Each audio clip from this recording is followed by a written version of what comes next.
Hello and welcome to Cooking Fundamentals Episode 2. In this episode, we're going to do a simple dish to show how we can change an ingredient's flavor. What we are using is an antipasti platter, and the three ingredients I would like you to make sure you have for this are pepperoni, grapes, and cherry tomatoes.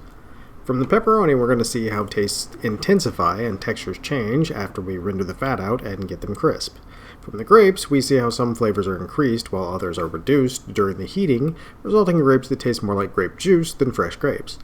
And finally, we have our tomatoes, where we can observe both an intensified flavor and umami from the salt, drawing out some of the moisture and bonding with the glutamate in the tomatoes. So, with that in mind, let's get started on our antipasti platter.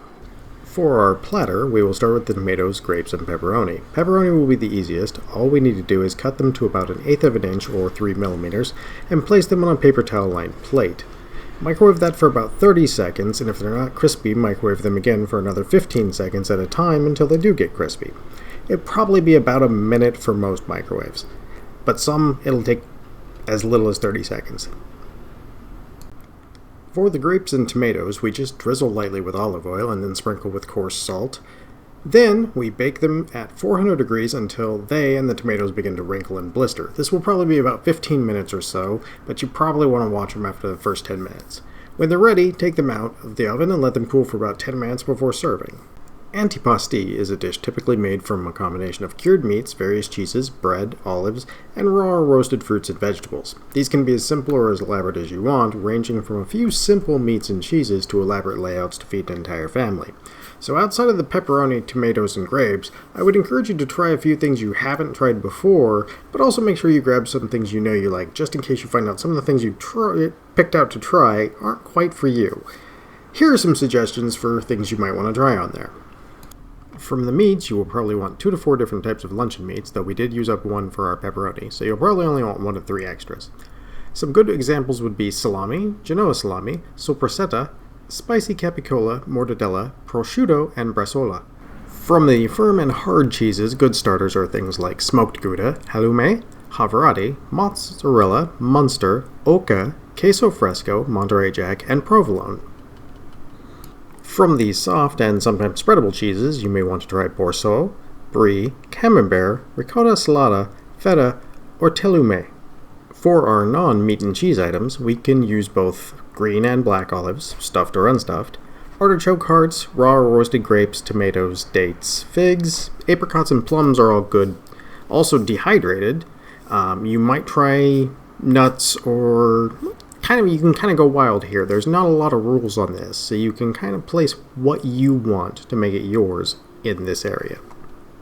And finally, we can use some bread or crackers to go with the meats and cheeses. Since most of this is finger food, we'll want to use breads that are either in a small form, such as baguettes, or cut our bread up into smaller shapes. Crackers are also a welcome addition to the meal. I find that breads with a bit more flavor are usually better here, as most everything in this will have strong flavors that would typically overwhelm a French bread or, say, a white bread. Breads like pumpernickel, rye, and sourdough are great choices because they have a much stronger flavor, and you can taste them through the rest of the ingredients. So, for our plating, since we are focusing on the difference between the cooked and uncooked grapes, tomatoes, and pepperoni, you will probably want both versions of each next to each other. Now, for presentation, you can do arrows, hopefully nicer than mine here, overlapping stacks like some of the cheeses are laid out, or the crostinis, or fanning it out like the pepperoni over here.